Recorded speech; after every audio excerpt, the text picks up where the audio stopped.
Assalamualaikum warahmatullahi wabarakatuh. Perkenalkan, nama saya Angelika Pijaputri dengan PM 204240135 dari kelas 4E. Di sini saya akan menjelaskan tentang rasionalitas pertimbangan pengembangan kurikulum 2013 dan kurikulum merdeka.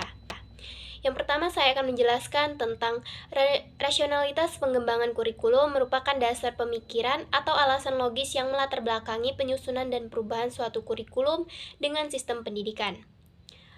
Rasionalitas ini muncul karena adanya kebutuhan untuk menyesuaikan pendidikan dengan perkembangan ilmu pengetahuan, sosial, budaya, teknologi, dan kebutuhan peserta didik.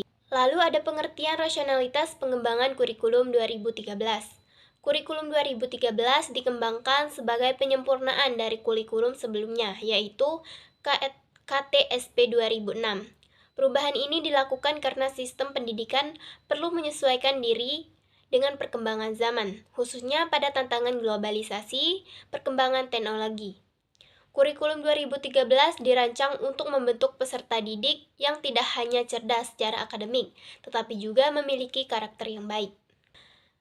Yang kedua, ada rasionalitas pengembangan kurikulum 2013. Pertama, tantangan internal pendidikan.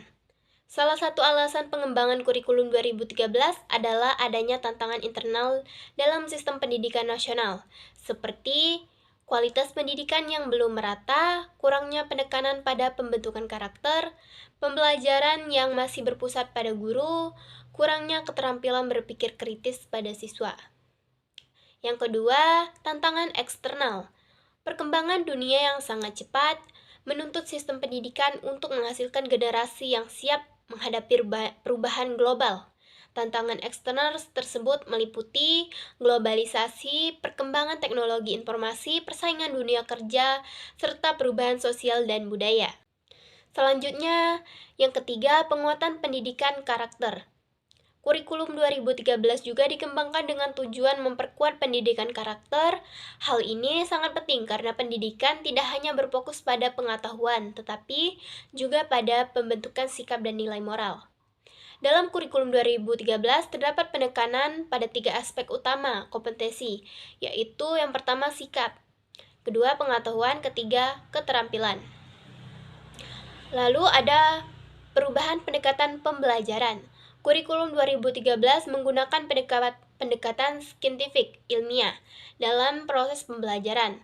Pendekatan ini mendorong siswa untuk lebih aktif melalui beberapa langkah, yaitu mengamati, menanya, mengumpulkan informasi, mengesosialisasi, dan mengomunikasikan. Yang kelima, integrasi antar mata pelajaran. Pada jenjang pendidikan dasar, kurikulum 2013 menggunakan pembelajaran tematik terpadu, yaitu menggabungkan beberapa mata pelajaran dalam satu tema. Hal ini bertujuan agar pembelajaran menjadi lebih bermakna, lebih konstekstual, mudah dipahami oleh siswa. Lalu ada pertimbangan pengembangan kurikulum 2013. Dalam pengembangannya, kurikulum 2013 mempertimbangkan beberapa aspek penting, antara lain yang pertama, kebutuhan peserta didik. Kurikulum harus sesuai dengan mempertimbangkan perkembangan psikologis, kemampuan, serta potensi peserta didik agar pembelajaran dapat berjalan secara efektif. Yang kedua, tujuan pendidikan nasional. Pengembangan kurikulum harus mengacu pada tujuan pendidikan nasional, yaitu untuk mengembangkan potensi peserta didik agar menjadi manusia yang beriman dan bertakwa kepada Tuhan Yang Maha Esa, berakhlak mulia, berilmu dan cakap, dan kreatif dan mandiri, bertanggung jawab sebagai warga negara. Yang ketiga, perkembangan ilmu pengetahuan dan teknologi. Kurikulum juga harus menyesuaikan diri dengan perkembangan ilmu pengetahuan dan teknologi agar peserta didik mampu mengikuti perkembangan dunia modern. Yang keempat, kebutuhan masyarakat. Pendidikan harus mampu menghasilkan lulusan yang dapat berkontribusi dengan masyarakat serta mampu menghadapi berbagai tantangan kehidupan. Selanjutnya ada pengertian rasionalitas pengembangan kurikulum merdeka. Kurikulum merdeka dikembangkan sebagai upaya untuk memperbaiki sistem pendidikan setelah berbagai evaluasi terhadap kurikulum sebelumnya. Kurikulum ini dimulai bertahap sejak tahun 2022. Kurikulum Merdeka hadir untuk memberikan kebebasan belajar kepada siswa dan guru sehingga proses pembelajaran lebih fleksibel dan sesuai dengan kebutuhan peserta didik. Lalu ada rasionalitas pengembangan kurikulum Merdeka. Yang pertama, mengatasi learning loss. Salah satu alasan utama pengembangan kurikulum Merdeka adalah untuk mengatasi learning loss yang terjadi selama COVID-19. Learning loss adalah kondisi di mana siswa mengalami penurunan kemampuan belajar karena proses pembelajaran yang tidak optimal. Dikategorikan tidak optimal karena dulu belajar melalui HP atau online. Lalu yang kedua, memberikan fleksibilitas kepada guru. Kurikulum Merdeka memberikan kebebasan kepada guru untuk merancang pembelajaran sesuai dengan kondisi siswa dan sekolah. Guru dapat mengembangkan metode pembelajaran sendiri, menyesuaikan materi dengan kebutuhan siswa, menggunakan berbagai strategi pembelajaran. Selanjutnya, fokus pada kompetensi esensial. Dalam kurikulum Merdeka, materi pembelajaran tidak terlalu padat, seperti kurikulum sebelumnya. Kurikulum ini lebih menekankan pada materi yang benar-benar penting, sehingga siswa memiliki waktu lebih banyak untuk memahami konsep secara mendalam. Pendekatan ini bertujuan agar siswa tidak hanya menghafal materi, tetapi benar-benar memahami konsep pembelajaran.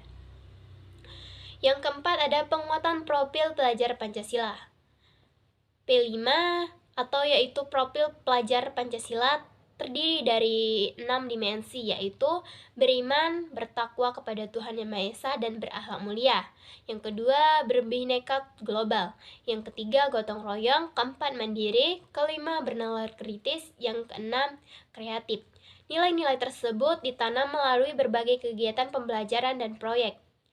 Selanjutnya, pembelajaran berbasis proyek. Kurikulum Merdeka menggunakan pendekatan project-based learning melalui kegiatan yang disebut Proyek Penguatan Profil Pelajar Pancasila P5. Melalui proyek ini, siswa diajak untuk memecahkan masalah, bekerja sama dengan teman, mengembangkan kreativitas, menghubungkan pembelajaran dengan kehidupan sehari-hari. Lalu ada pertimbangan pengembangan kurikulum Merdeka. Pertimbangan kurikulum Merdeka didasarkan pada beberapa pertimbangan, antara lain yang pertama, kebutuhan pendidikan masa depan. Kurikulum harus mampu mempersiapkan peserta didik untuk menghadapi tantangan masa depan yang semakin kompleks. Yang kedua, perkembangan teknologi digital. Perkembangan teknologi digital menuntut peserta didik untuk menghasilkan generasi yang memiliki literasi digital serta kemampuan berpikir kritis. Yang ketiga, keragaman kondisi sekolah. Setiap sekolah memiliki kondisi yang berbeda-beda, baik dari segi fasilitas, sumber daya manusia, maupun karakteristik siswa. Oleh karena itu, kurikulum Merdeka memberikan fleksibilitas agar sekolah dapat menyesuaikan pembelajaran dengan kondisi masing-masing. Yang keempat, pengembangan potensi individu. Kurikulum Merdeka juga bertujuan untuk mengembangkan potensi dan bakat peserta didik secara optimal, melalui pembelajaran yang lebih personal dan fleksibel. Lalu ada perbandingan rasionalitas kurikulum 2013 dan kurikulum Merdeka. Yang pertama, tujuan utama dari kurikulum 2013 yaitu penguatan karakter dan kompetensi, sedangkan kurikulum Merdeka pembelajaran fleksibel dan mendalam. Lalu pendekatan kurikulum 2013 scientific approach, sedangkan kurikulum Merdeka project based learning.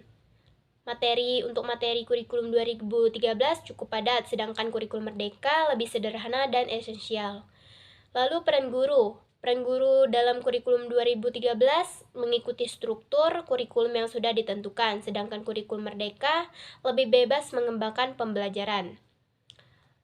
Fokus kurikulum 2013 yaitu sikap, pengetahuan, kemampuan, sedangkan kurikulum Merdeka berfokus pada profil Pancasila dan kompetensi.